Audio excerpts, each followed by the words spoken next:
we're bringing in some fire. I think it's pretty fun to do. But obviously, be careful to not poke your eyeballs out. Hello everybody, annyeong! Welcome back to my channel. If you're new here, hi, my name is Jennie Moon. So recently, I got over 1 million views for a short that was a lip tutorial on how K-pop makeup artists do lip makeup. First of all, thank you. Since you guys want to learn more about the tips, tricks, and the techniques of what Korean makeup artists are using on K-pop idols, K-drama actresses, and Korean celebrities, I figured, why don't I just sit down and tell you guys everything that I learned from getting my makeup done in Korea 2 times. The first time I got it done at Oui Oui Atelier, and the second time I got it done at Kit Studio. So both of those studios are very popular in Korea. And I feel like I learned a lot. I was taking notes as they were doing my makeup, and I asked a lot of questions to the makeup artists on what they think is important, their theories on makeup. So yeah, today I'm gonna be spilling the beans on how we can all look like K-pop stars and K-drama actresses. So let's get started with this beat, and I'll tell you guys everything that I know. First and foremost, never skip skincare. Both of the times I got my makeup done in Korea, they used a toner pad. This is the one that I'm going to use today. This is from Mediheal. I've been really loving this one. When I saw everyone talking about it on TikTok, I thought to myself, this has to be overhyped. But truly, I do like how glowy this makes my skin look. I like that the toner pad itself is not too soft, not too firm. So it does a really good job of getting rid of like the dust. It adds hydration and also gently exfoliates my face before getting into the makeup. And we're left with a beautiful glow. But we're not stopping there. Next, I'm gonna use this essence that I've been really enjoying. It's from Dr. Shirkle. I usually don't use essence and just go straight into serum, but with this weather, with this dry, cold New York weather, oh my god, I feel like I need this. And as soon as I put it on, I feel like relief. Also, something that all the makeup artists were doing is tapping in product into my skin like this. This ensures that the product is fully absorbed into the skin so that we can prevent pilling. Using a vitamin C serum that I've been enjoying. I usually use this in my morning routine. I like it because it's pretty gentle on the face. It has pretty high vitamin C concentration, but it doesn't irritate my skin at all, so I love that. Going into the moisturizer, I remember at the first makeup shop that I went to, they actually used this same product on me. They kind of applied it like this, like in very light layers, and again, the tapping motions. 느낌이 되게 그냥 속부터 수분을 꽉 채워주는 느낌이랄까? 베이스를 탄탄하게 만들어야 피부 메이크업 지속력도 올라가는 것 같아. For the sun protection, I'm using this Belief sunscreen. This just looks so beautiful under any makeup that I do. I feel like I've gotten a lot of compliments when I wear this sunscreen out. Just put some of the excess product on my neck. And here's how the skin is looking after our 5-step skincare routine. Feels very glowy. Next step for the foundation, they were always mixing liquid foundations. And not just liquid foundations. A lot of the times they mix foundation with BB cream. I think there's a lot of reasons why makeup artists do this. One, everyone has different skin tones and skin types, so just one product isn't going to be a perfect match for anyone. And two, by mixing products together, you can really personalize the finish and the color to exactly how you want it to look. I'm going to mix these 2 products together. This is a BB cream from Misha, and this is a foundation from NARS. 2 pumps on the back of my hand, and maybe like a 2:1 ratio for the BB cream. And I'm actually going to add a little bit of this one too. I feel like it's going to have like a very glowy finish. I want the finish to be closer to semi-matte. And I know that this foundation is on the warmer side. I don't know if you guys can see, but it is yellower compared to what I have so far. And another key point is using a foundation brush. This is a foundation spatula brush. This one's from Wakemaker. I bought it from Olive Young. For the longest time, Korean makeup artists, I feel like they all use this method to apply foundation. They load up the product evenly on a foundation brush like this, and then they will go in with very light layers and then blend it out with a sponge.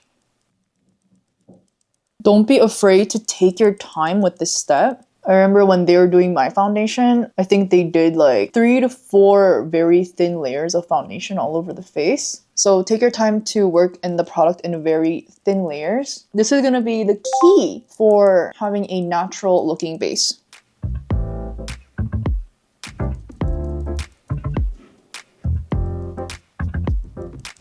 I am focusing on layering where I need more coverage, which is my cheeks. I'm really impressed with myself, actually. Look at that base, guys. It's perfect. Holy shit. I'm definitely using that foundation combo again. I'm gonna lay down some under eye brightener. I feel like the first studio that I went to used the same product on me. And while that's there, we're gonna move on to the brows. There's like 4 steps for brows, which is a little bit mind-boggling to me. First, you have to set your brows with a translucent powder. No. I'm gonna be using this one from Fenty.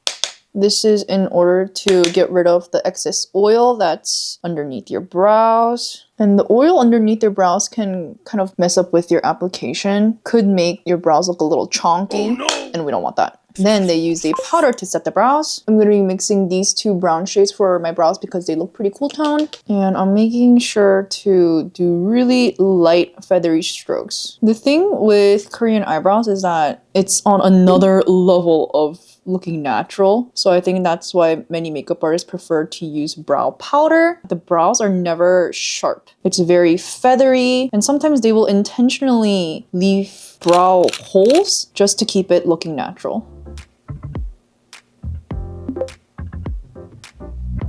Really liking how the brows are looking. Shu Uemura Hard Formula Brow Pencil. So many Korean makeup artists use this. And they kind of use this to go in after the brow powder to give a little bit more precise color just where you need it. Also extending the tail of the brows if needed.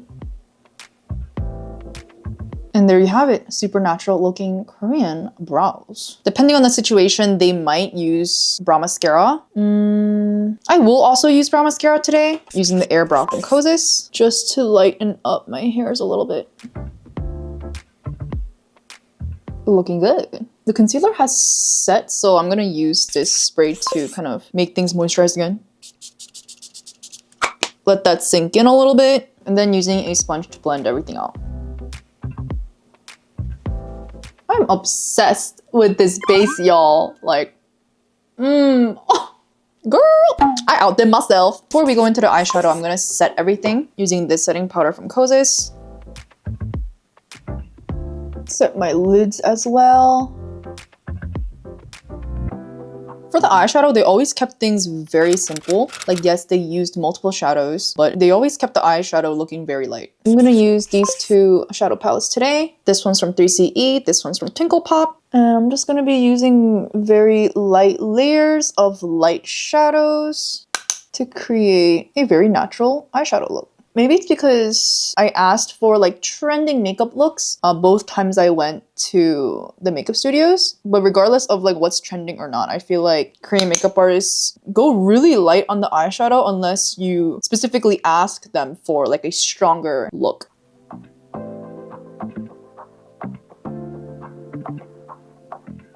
Get a little Aegyo-sal moment going on here. And I'm gonna leave it at that for now for the eyeshadow. For the liner, the combo goes like shadow, gel eyeliner, and then shadow. I'm gonna use this dark brown eyeshadow to kind of set a shape that I want for my eyeliner. I like this one because it's pigmented and cool tone.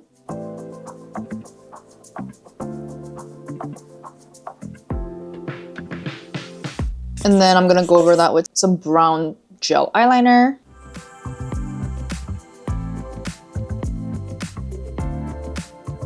And then set it again with dark brown eyeshadow. And with the eyeliner on, I want to give a little more depth into my eyes. So I'm going to use this medium brown eyeshadow. Put a little bit on the outer third and the inner third of my eyes. We're gonna move on to the lashes, and this is where it gets a little difficult. Before anything, I'm going to add a dollop of black lash glue onto the lid because the lash glue should be a little dry when I'm applying. While that's drying, we're gonna work on curling our lashes. First, I gotta make sure that my lash curler is clean. We're bringing in some fire. Okay, this step, you gotta be really careful, okay? Like, don't burn your eyes. I'm gonna light it really quick for like 1 to 2 seconds, and then I'm gonna go in to give my lashes a really good curl. Then after the roots, going down to the edges. Do that again. Let's go.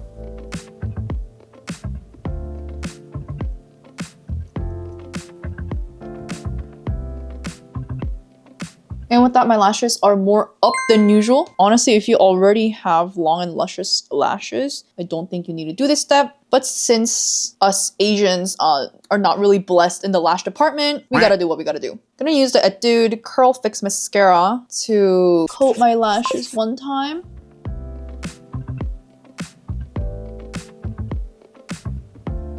I'm gonna clump some of those lashes using a tweezer. You do kind of have to do this step when the mascara is still a little bit moist. With the mascara on, I'm going to apply some falsies. These are the ones I'm going to use. They actually use this exact same one at the kid studio. Well, they use this and another set of lashes, but I'm just going to use these ones. As close to the lash line as possible. I'm using 5 clusters on each side. I am quite obsessed with these lash clusters. Since these are on pretty good, I'm gonna give them another coat of mascara. This is to make the false lashes black and also marrying my natural lashes and the false lashes together. Using tweezers to kind of clump together lashes that should be together.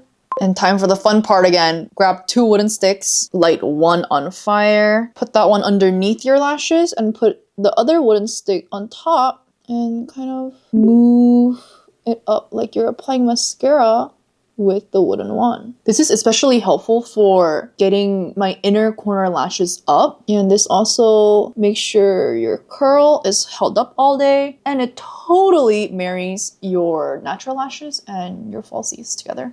I think it's pretty fun to do. But obviously, be careful to not poke your eyeballs out. Jesus Christ, that would be bad.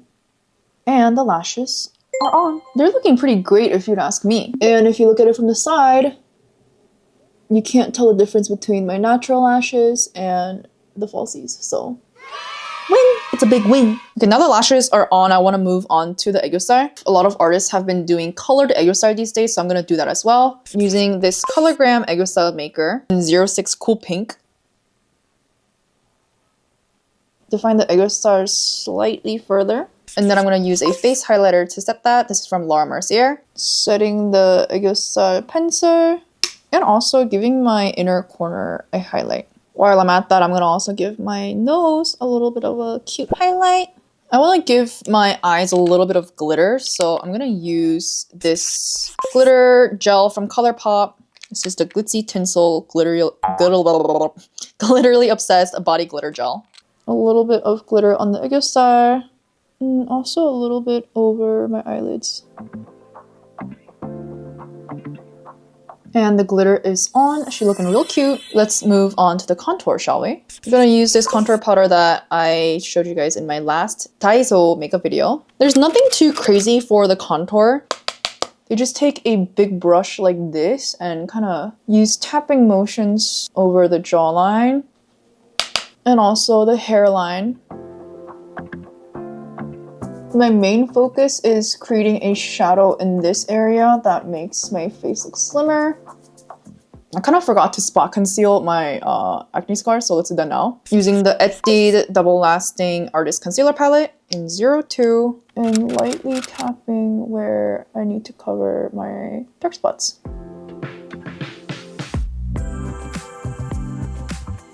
Now that that's done, let's move on to the blush. For the blush, they're always using multiple products. I'm gonna use 2 of my favorite blushes. This is from 3CE. Put the lighter shade kind of in a larger area over my cheeks, making sure that the color touches the contour that I did earlier.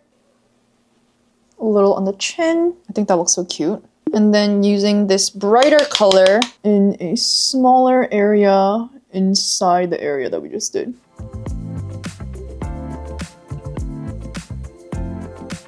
Blush is looking so cute. Next, don't skip nose contour. At Kit Studio, they actually used this product to just kind of get the tip of my nose. I'm gonna blend that out with a fluffy brush.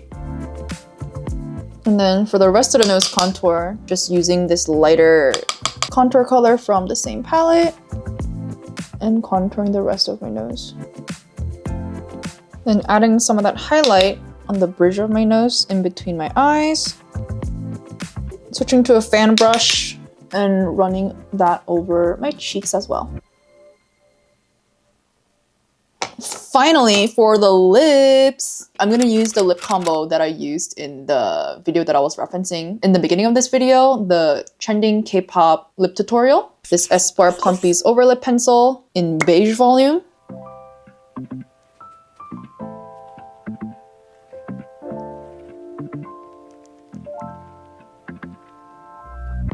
And then the Flea Blurry Pudding Pot in O, all over the lips.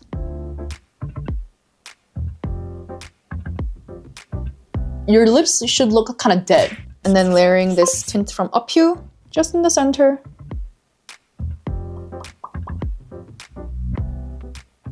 And we are done with just a little bit of setting spray. I got this one from Olive Young. And this is the final makeup look using all the tips and tricks that I learned from Korean makeup artists. Tell me, what are we thinking?